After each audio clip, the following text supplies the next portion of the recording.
journey. But no more further information about when it'll be sorted, but it should be sorted very soon.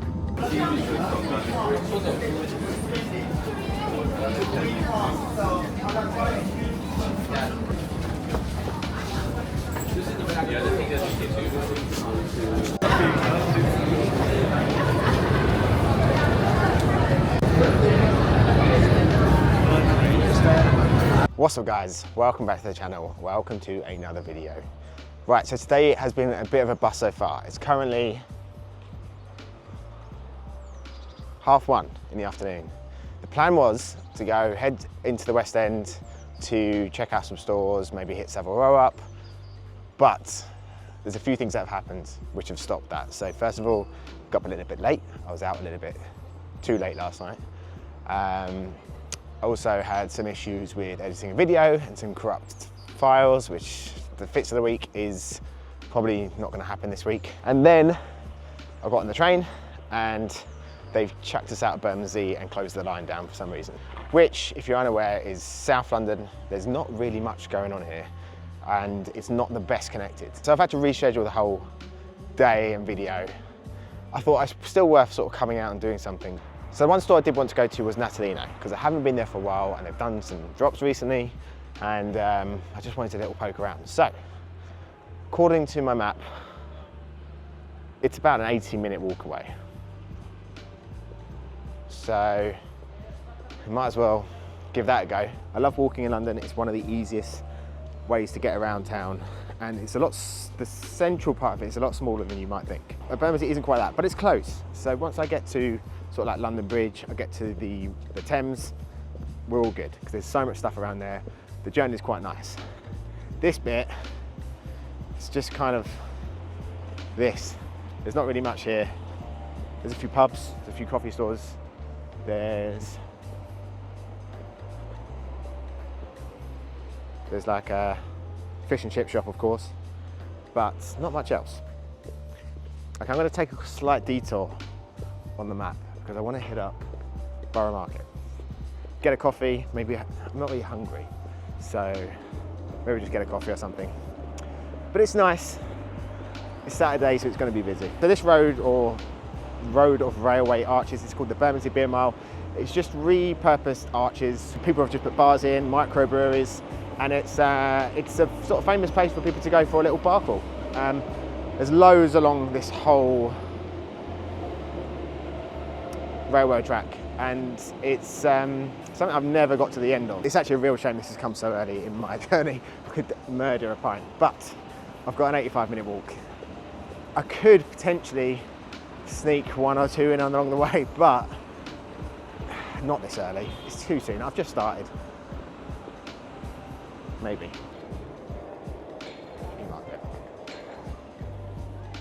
LL Bean vintage jacket, 185, seems quite a lot.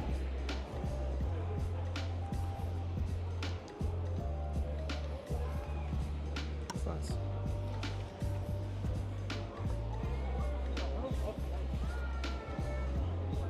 How much is that?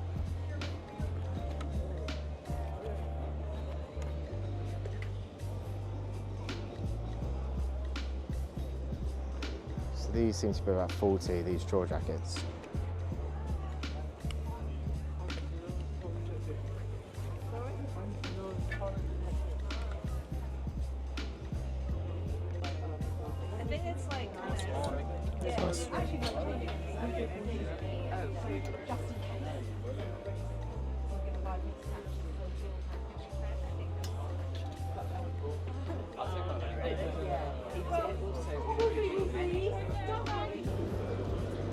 The Shard. So I've made it to London Bridge now, which is basically, that's the bottom of the Shard, and it's a little bit more lively around here. You've got Borough Market, which we're just coming up to. There's a little bit more things to do around here. It's a little bit more interesting. So here is Borough Market, which has been around since the 12th century, which, you know, it's a little bit different than it is now. It was more a field where you trade vegetables, cattle, but think these buildings from like the 1800s are here.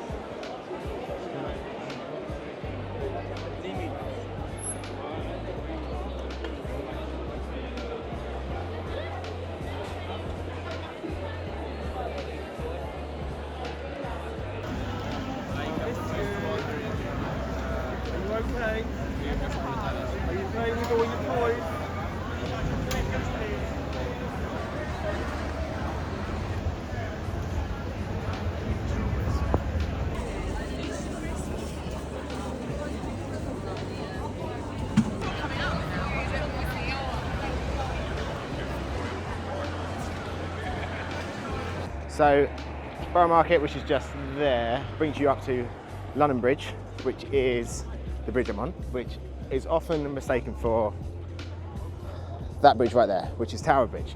So this is London Bridge, the most famous one, but the least sexy one, I think. It's nowhere near as good looking as that one, which is probably why people get it mistaken.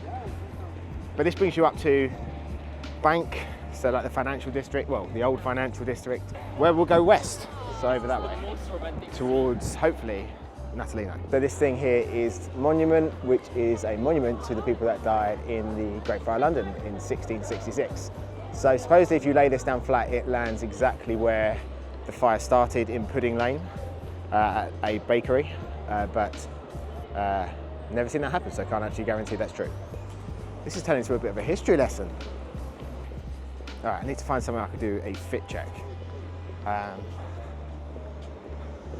There's a lot of people around. So I noticed when filming the last vlog just how awkward it was speaking and filming around other people. Like in the comfort of your own sort of home, there's a lot more control. It's just a lot easier. So it's something I'm definitely going to have to get used to. So bear with me on that, especially when I'm like in store, speaking under my breath. It felt very weird. So I'm just coming up to St. Paul's. This is a really good view.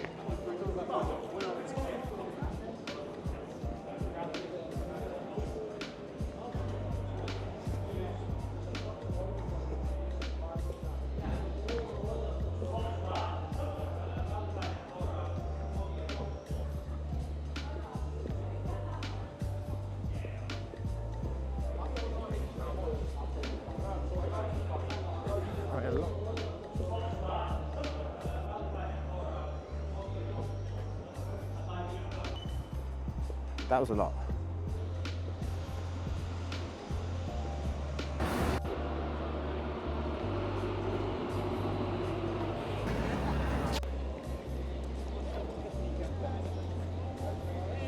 All right, St. Paul's doorway fit check. We've got this heavy brown cotton suit from Drake's. The jumper is from John Lewis. The shoes are loafers from Crockett & Jones. Socks are from Uniqlo. Just wanted something super simple and warm today. Again, I was a little bit hungover today, so I just wanted something I didn't have to think too much about. So there's the fit. So St. Paul's is a really interesting building if you're in London to check out. They still do regular services there, and it was built by Sir Christopher Wren after the Great Fire of London, and I think before that it had loads of different iterations as like a religious building or site. So yeah, definitely worth a look. Okay, so here we are. We need to be down there. Seriously thinking about doing a London YouTube channel, because I know there's not been a lot of menswear involved in today's video. So maybe just another channel would be a bit more appropriate. All right, so it's just past 3. We're making some real progress. I'm in Farringdon at the moment. We are this far away, according to the map. We should make it before closing. I probably should talk about menswear a little bit here. So where we've moved from in the south, the style is very much more along the sort of artistic, workwear-y kind of styles. Very experimental, really interesting, but obviously a lot more casual than tailoring as we walk more into the west end, and even just in general sort of casual wear up the west end. Where I'm at the moment is, so we're going through what used to be that sort of like financial district. We've got, you know, banks around here, offices. Going into Farringdon's a lot of the architects and designers. It's a lot more, not really tailoring anymore, because since the pandemic, people don't really wear suits to work anymore. So it's just a little bit more formal, but it's still got some little smutterings of the more workwear styles as well. As it's a bit more of an affluent area as well, you've got an older crowd and they just tend to wear more formal stuff. But I wouldn't necessarily say that it's suiting, it's just a little bit more on the smarter end of the spectrum, and a little bit more like put together in that way.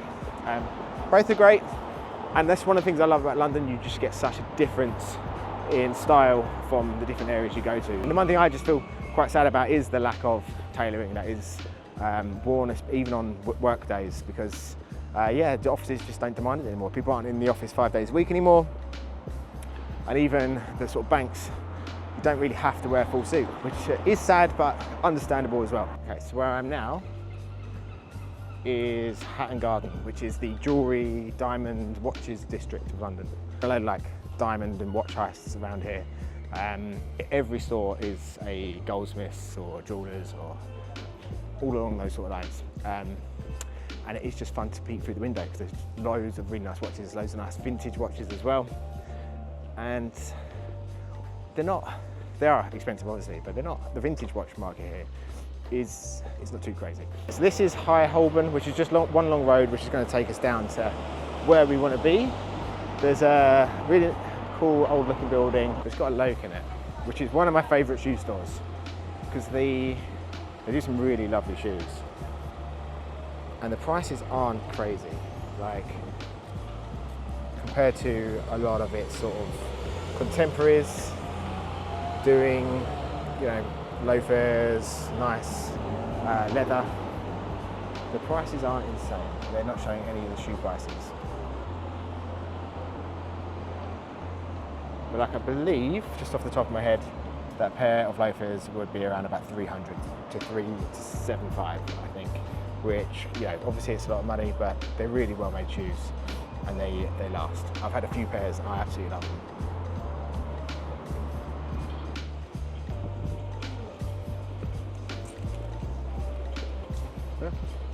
All right, about 20 minutes away now and I am sick of walking.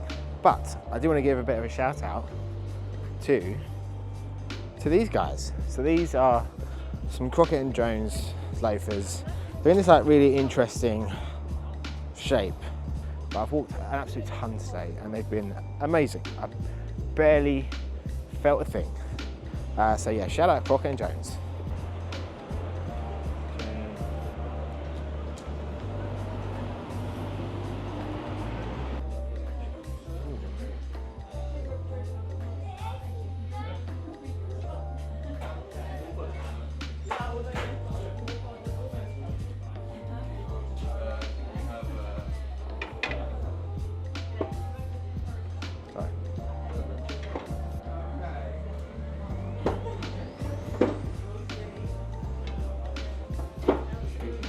Okay, we've just come off Oxford Street and I am about 5 minutes away, so we're close. We've made it in about 3 hours-ish.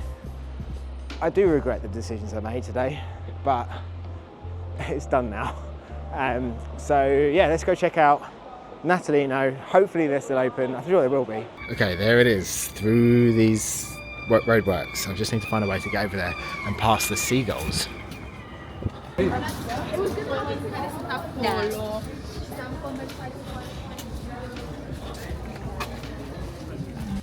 Okay, I decided to do a bit more of a voice over here because it's a small store and it's quite busy and I didn't want to get in anyone's way and be overly loud or just annoying to anyone in the store. So, voiceover. The sport coat and blazer game is something that Natalino are exceeding in at the moment. They have a few different variations in styles with checks and herringbones, all nice earthy colours. And for me, it's definitely one of the things that makes them stand out as a brand.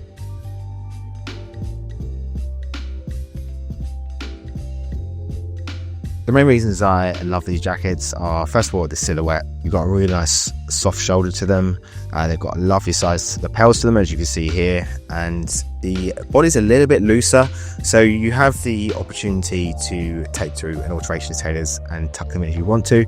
Or if you prefer the body to be a little bit broader, then leave it as it is. So it's nice to have that autonomy and choice. I find the colours and patterns really interesting too. You got really bold, lighter colours in there, as well as the more subtle sort of window panes like this brown one here. The price of these sports jackets are also super reasonable, coming in at £470.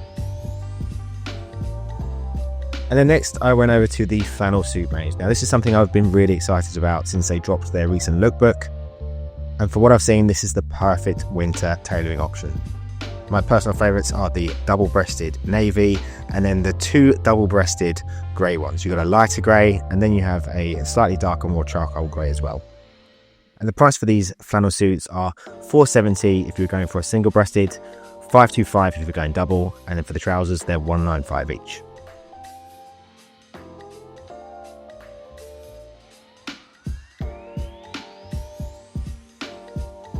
They also have these really cool brown suede boots, which were a collaboration Natalino did with Solar Vare, and they are £360. And then there's these two pairs of loafers which have this sort of butterfly finish to them, which I think is really cool. It's still a classic shaped shoe, but it just adds that little bit of difference. I also really like that they've chosen to go for a black leather and then a brown suede version. They're the two types of loafers I would recommend anyone get in their wardrobe. And I think with this little difference to the shoe as well, you can wear them very casually as well as formal. If, like me, you're into photography books and menswear books, then this one from La Boutique Bow Ties is a must-have.